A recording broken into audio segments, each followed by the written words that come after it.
আমার ক্যামেরা হাত দিবেন করবেন করেন আমার ফ্যামিলি রাখ দিব আমার ক্যামেরা হাত দিবেন না এই যে ফ্যামিলি আপনার সাংবাদিক আপনি বরিশালের একটি হোটেল থেকে আটক হওয়ার পর আবারও আলোচনায় টিকটকার মাহিয়া মাহি। থানায় জিজ্ঞাসাবাদের সময় সামনে এসেছে নতুন তথ্য। আলোচিত এই কাণ্ডের মধ্যে গোপনে থাকা বাল্যবিয়ের বিষয়টি প্রকাশ পেয়েছে। মাহি আমার স্ত্রী, আমার ইসলামী স্ত্রীতে আমরা বিয়ে করছি আগে, কিন্তু আমরা জানানো হয় না, কারণ ওর বয়স হয় না, ওর বয়স এখনো 17 হয় না, 18তে 2 মাস বাকি আছে এখন।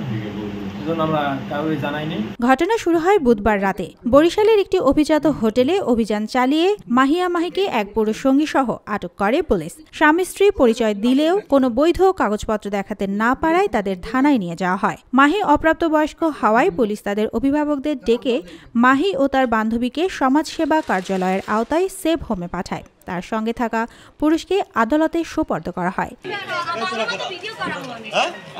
এবার মাহি এবং তার মা প্রকাশ্যে এসে জানালেন মাহি অপ্রাপ্ত বয়স্ক হওয়ায় বিয়ের বিষয়টি এতদিন সামনে আনেননি। মাহির সঙ্গীও দিলেন একই তথ্য। আমার তো বিয়ে হয়েছে, আমি তো ভাই খারাপ, আমি হালাল মানে হারাম সম্পর্কে তো যাই না। টিকটকে নানা বিতর্কিত কন্টেন্টের কারণে আগেই আলোচিত ছিলেন মাহিয়া মাহি। তবে এবার হোটেল কাণ্ড আর গোপন বিয়ের তথ্য প্রকাশ পাওয়ায় তিনি আবারও জনমতের কেন্দ্রে। সমস্যা কি আপনার?